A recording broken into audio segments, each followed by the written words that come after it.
Like there's a voice inside your head saying, wait, translate that first, and by the time the sentence is ready, the moment is already gone. You're not alone. Millions of English learners feel this invisible wall between what they know and what they can say.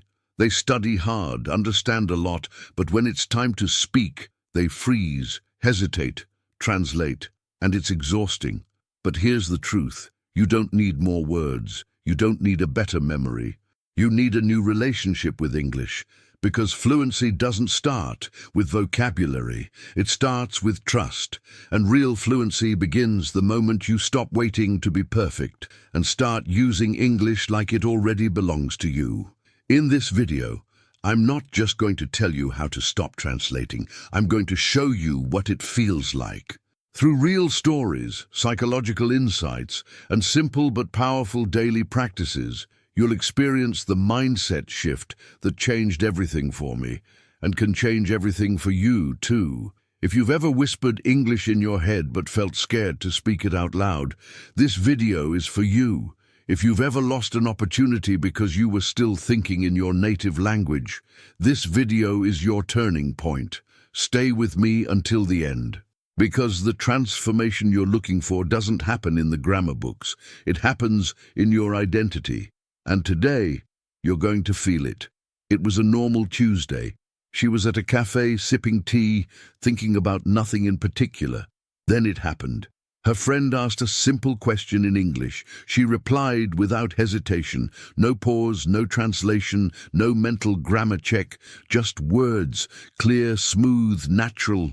And only 5 seconds later, her brain caught up and whispered, "Wait, you didn't translate that." That single moment of silence in her mind felt like magic, like her brain had finally dropped the heavy bag of translation it had been dragging for years. It felt scary at first, like losing control, but in truth, she had gained something far more powerful: flow. For the first time, English didn't feel like a foreign code. It felt like hers. She stood there, surprised by how free it felt. It was just one sentence. Yeah, I've been here before, but it didn't pass through her native language filter. It came out like water from a tap. No grammar thinking, no second guessing. That's when she realized fluency doesn't begin with speaking better. It begins when translation ends. So she challenged herself. One sentence, no thinking. She looked at her notebook and wrote, "I am here. I am learning. I can speak." Simple, but different. Because this time, she didn't build the sentence in her native language. She built it in feeling. She let it flow, and that changed everything. But then came the fear. Without translation, who was she? The old version of herself, the one who always needed to double-check, to feel safe behind her first language, felt like it was disappearing, and that identity crack hurt. For a moment she wondered, if I stop translating, do I stop being myself? That question stayed with her for days. Until one morning she wrote a sentence that shook her. "I am becoming someone new." And that's when she understood. Thinking in English wasn't stealing her identity. It was expanding it. She wasn't replacing who she was. She was adding a new voice to her soul. From that day on, she stopped asking, "Is this correct?" and started asking, "Does this express me?" It was no longer about perfection. It was about connection. Instead of memorizing grammar, she sat quietly and asked herself, "What am I feeling right now?" Then she said it, only in English. That practice became her therapy. Sometimes it was messy. Sometimes it didn't sound right, but it was hers. "I'm tired, but I'm trying. I feel lost today. I want to grow." These weren't textbook phrases. They were emotional truths, spoken in English, felt in English, and little by little, she realized something profound was happening. But most learners never reach that moment. And do you know why? If you want to stay stuck in translation mode forever, just keep treating English like a school subject. Memorize lists, worry about tests. Think, how many points is this worth? That's exactly how you build a brain that freezes during real conversations. But if you want to speak English with flow, you need to treat it like a tool, not a theory. Try this. Look around and describe what you see in English right now. No pressure. Just expression. If you want to hesitate in every sentence, keep giving grammar all the power. Keep asking yourself, is this the correct tense? Should I use do or does? Grammar is important, yes, but ideas come first. Speak from the heart, correct from the head. Don't pause to polish, just speak, then fix. Start messy. I go store. I go to the store.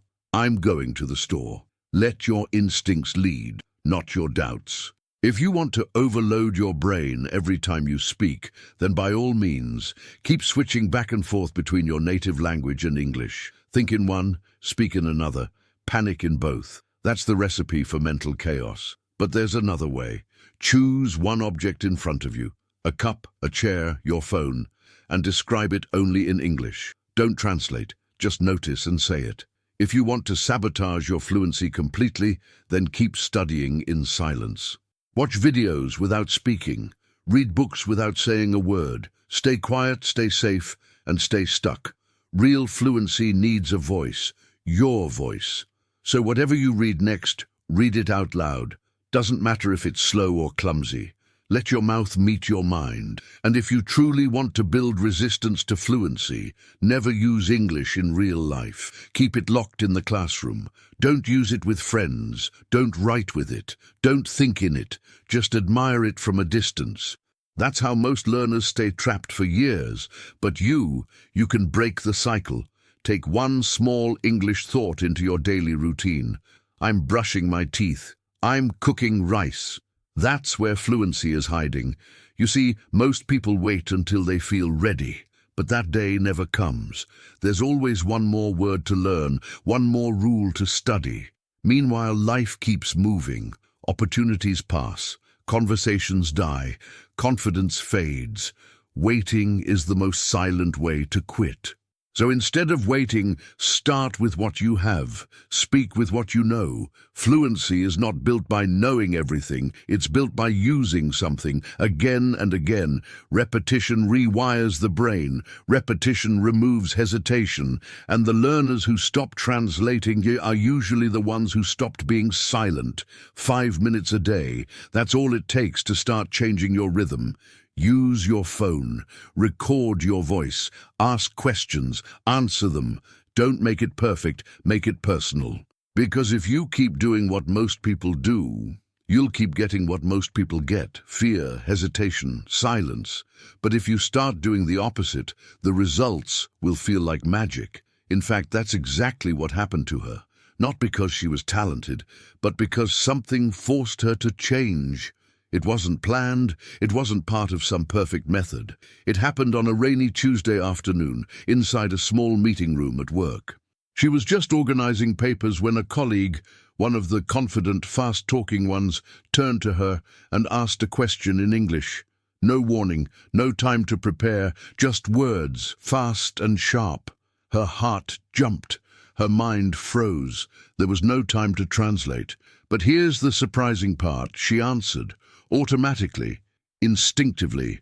The words came out like breath. Not perfect, not polished, but alive. And the moment passed. The conversation moved on. No one noticed how big that moment was for her. But inside her mind, something had just shifted. She had spoken in English without translation because pressure left her no other option.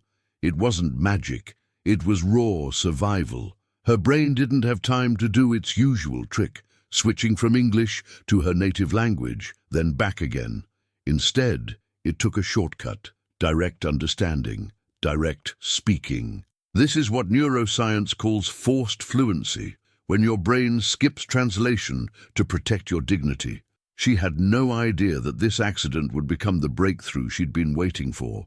When she got home, she replayed the moment in her mind, again and again. Did that really happen? She even tried to remember the exact words she used. And yes, she was sure. There was no translation, just presence, just English. That realization shook her. It made her wonder, if I did it once by accident, can I do it again on purpose? So she created a practice. 5 quick replies, every day. She'd listen to a question in English, pause, and respond instantly, not perfectly, just quickly. What time is it? It's 3:15. Are you free this weekend? I think so, yeah. What do you like to eat? I love spicy noodles. Small phrases, fast thinking, no time for translation. That became her new routine. She also began shadowing, 1 minute a day. She picked audio clips from shows, movies, podcasts, and repeated them out loud in real time. Not reading, not thinking, just copying like a mirror. It felt silly at first, like play acting, but that's exactly why it worked. It trained her to speak the way fluent people do, by feeling the rhythm, not calculating the grammar. Her confidence grew quietly, like a tree growing underground. No one saw it, but she felt it. She started answering more naturally, even when she wasn't ready. I'll try to explain. It's hard to say, but let me think. These were not textbook lines. They were real expressions of thought, and they came without fear. That's when she knew the wall was cracking. Once you experience fluency without translation, even for a few seconds, you don't want to go back. It's like tasting freedom. After that, she stopped obsessing over perfection. She focused on connection. And the more she trusted herself, the more her brain stopped trying to protect her with translation. It finally started to trust her too, but there was still a deeper question buried underneath it all. There's a reason you translate in your head, and it has nothing to do with intelligence. Your brain isn't broken, it's protecting you. From what? From embarrassment, from failure, from the feeling of sounding wrong. When you speak English, your brain activates the same region it uses during moments of social danger. It treats the act of speaking as a threat. That's why you freeze, hesitate, and fall silent. This is called a survival mechanism. Your brain remembers every time you felt awkward speaking English, every mistake, every laugh, every confused face, and now it wants to protect you by making sure you don't go through that again. So it says, let's translate first. Let's be safe. But that safety is the exact thing holding you back. Fluency can't grow inside fear, and there's more. When you speak while thinking in 2 languages at the same time, your brain is working overtime. Imagine trying to write a letter while someone else whispers in your ear non-stop. That's what translation does. It fills your working memory with noise. The result? You forget words, pause too much, and feel tired after even a short conversation. But here's a deeper issue: your self-image. Even if your brain has learned enough English, your identity might still see you as a beginner. You think, I'm not fluent yet, even when you can understand movies, explain your ideas, or hold small conversations. That disconnect creates hesitation, because your thoughts are ready, but your image of yourself isn't. So how do we fix this? Step 1 is to reprogram your brain's threat response. One of the fastest ways: speak imperfect English, on purpose. Say 1 sentence with broken grammar and smile while doing it. Your brain will panic, then calm down. You're showing it, look, nothing bad happened. I'm safe. Over time, it starts to believe you. Step 2 is object naming. It sounds simple, but it's powerful. Walk around your house and name things in English. Mirror, toothbrush, blue shirt, quiet morning. Say them out loud. No grammar, no translation, just name and move. This exercise tells your brain, this language is mine. I live in it now. It shifts your focus from perfection to presence. Step 3 is identity reinforcement. Every morning say 3 adjectives in English that describe the version of yourself you're becoming. Not perfect, not native, but maybe clear, expressive, growing. This isn't about language. It's about wiring your brain to see you as a communicator, not a student, because students wait for permission. Communicators express what they feel. And finally, exposure recalibrates threat. The more natural English you hear, slow, emotional, human, the less threatening it feels. Listen to 1 chapter of a graded reader twice, not for new words, for comfort. Let your brain hear English without pressure. No test, no judgment, just sound. just meaning. That's when it finally starts relaxing and something begins to change deep inside. Did you enjoy the content and it made a difference for you? Click on Super Thanks and support our work. For years, she waited for a moment that never came. A sign, a signal, a permission slip from the universe saying, now you're allowed to think in English. But that moment doesn't exist. No one gives you permission to feel fluent.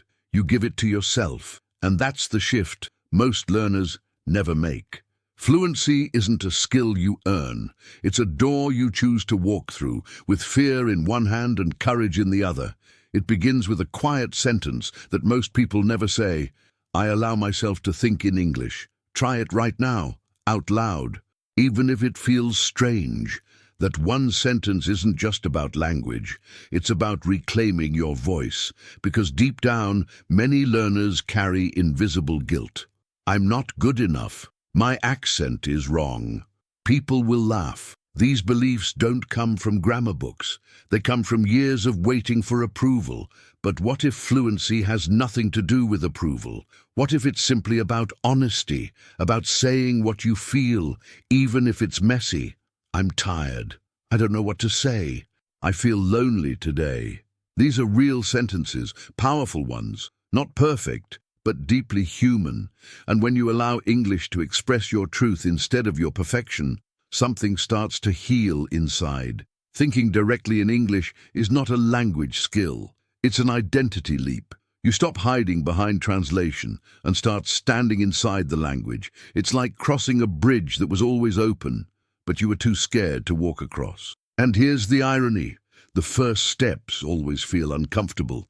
That's how you know they matter. She used to rehearse every sentence in her head before speaking. Not anymore. Now she pauses, feels, and speaks. Sometimes slow, sometimes broken, but always real. Because she realized the goal is not to impress anyone, it's to express herself. That freedom, it doesn't come from vocabulary. It comes from emotional permission. So here's a practice. Describe one personal truth in English, without translating, without judging. Maybe, I miss my old self, or I'm proud I didn't give up. Don't worry about being poetic, just be honest. That's how fluency becomes emotional, not just functional. That's how English stops being a task and becomes a mirror. Because when English becomes your thinking tool, you stop negotiating with fear. You no longer ask, am I good enough? You ask, is this really me? And if it is, that's enough. Once your mind gets used to this freedom, there's no going back. Translation starts to feel unnatural, and your new voice begins to rise. But there's still something most learners don't understand, and science explains it clearly. The brain doesn't learn language through logic. It learns through patterns, rhythm, and repetition. That's why reading and listening together at the same time is not just a study method. It's brain surgery, silent, invisible, powerful. Scientists call it semantic priming. You see a word, you hear it, and suddenly your brain doesn't need to translate it anymore. It just knows, it just feels. English starts becoming instinctive. Imagine this. You're reading a story while listening to the audio. At first, it feels slow, but something strange starts happening.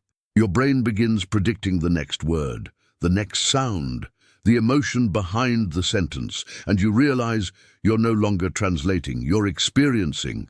That's the power of rhythm absorption. You're not studying English, you're absorbing it, like music. Most learners think they need to memorize more, but the truth is, your brain just needs repetition with emotion.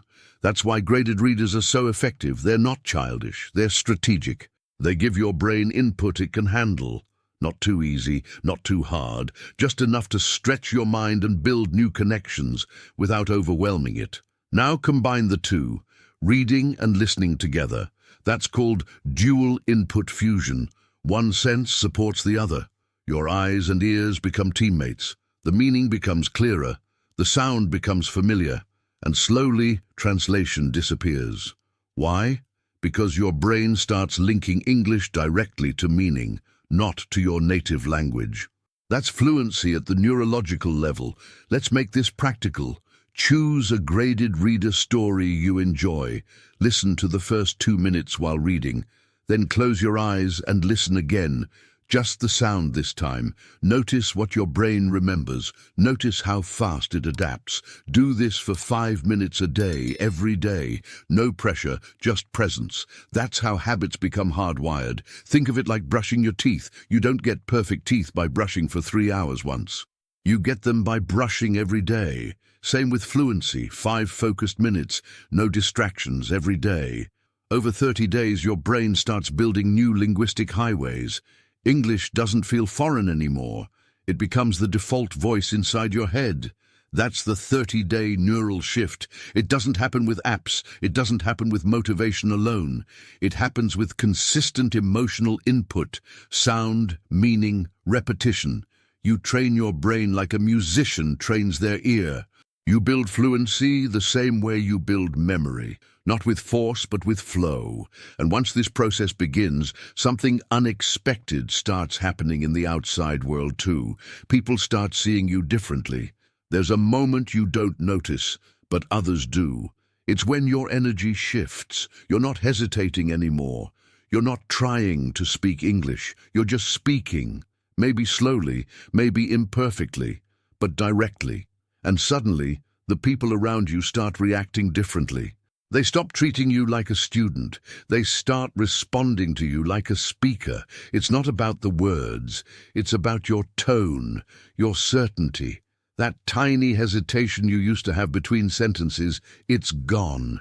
And people can feel it. Your voice has a new rhythm. You're not performing English. You're using it to exist, to connect.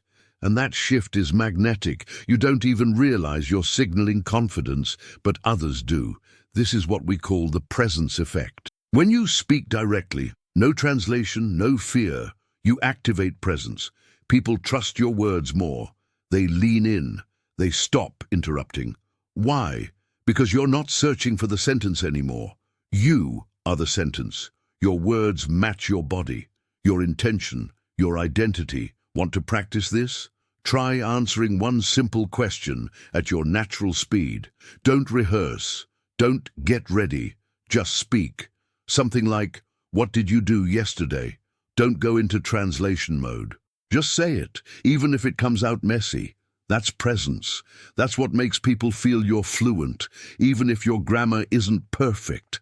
Because here's the secret. People don't judge your fluency by your vocabulary. They judge it by your flow, the way you pause, the way you react, the way you recover after a mistake.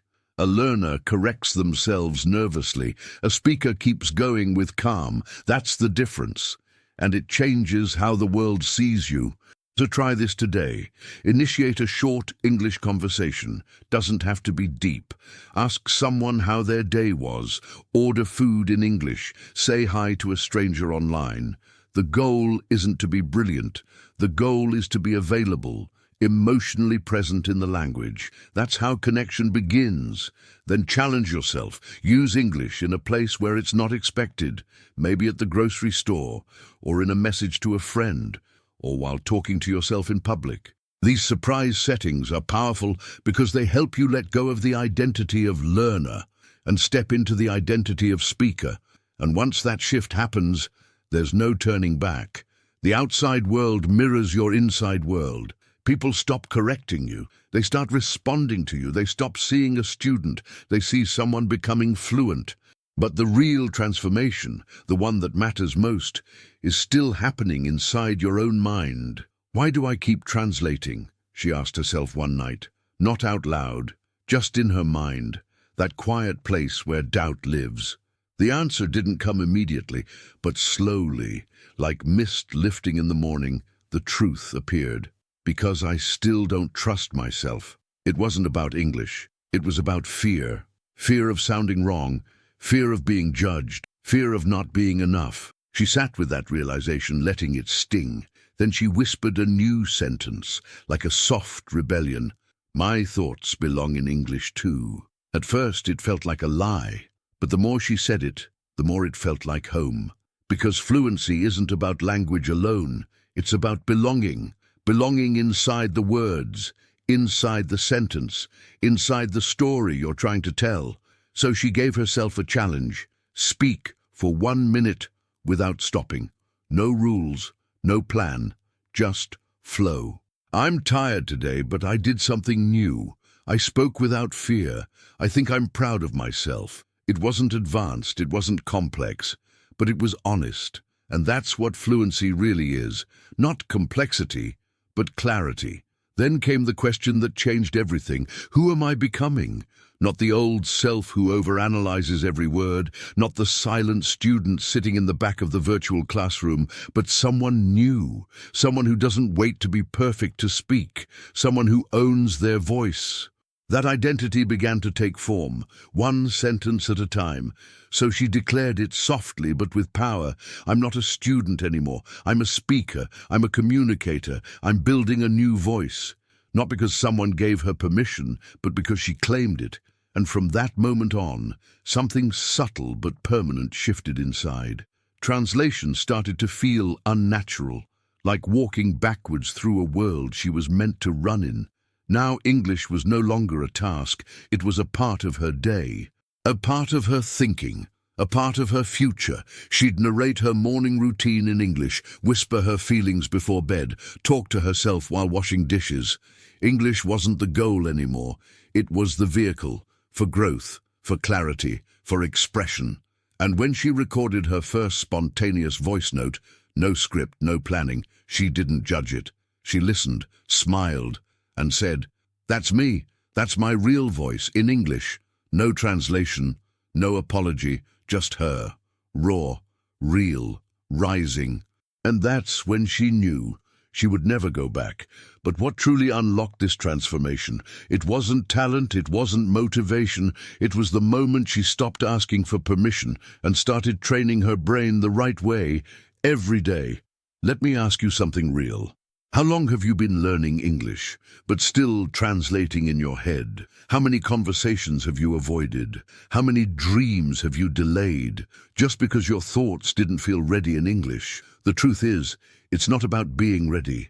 It's about being willing. Willing to sound imperfect, willing to speak before you're confident, willing to make English your voice, not your project. Now that you've gone through this story, step by step, you know the path. You've seen the turning points. You've felt what it means to trust yourself in English. The question is, what will you do with it? Will you keep waiting for the perfect day to speak? Or will you take 5 minutes right now to narrate your day, describe your feelings, or record your first honest voice note?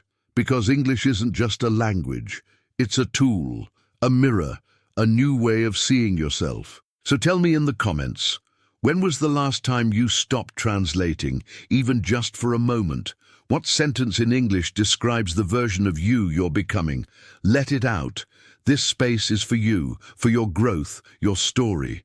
And if this video helped you feel something real, if it reminded you that you're not alone in this journey, then join us. Subscribe to the channel.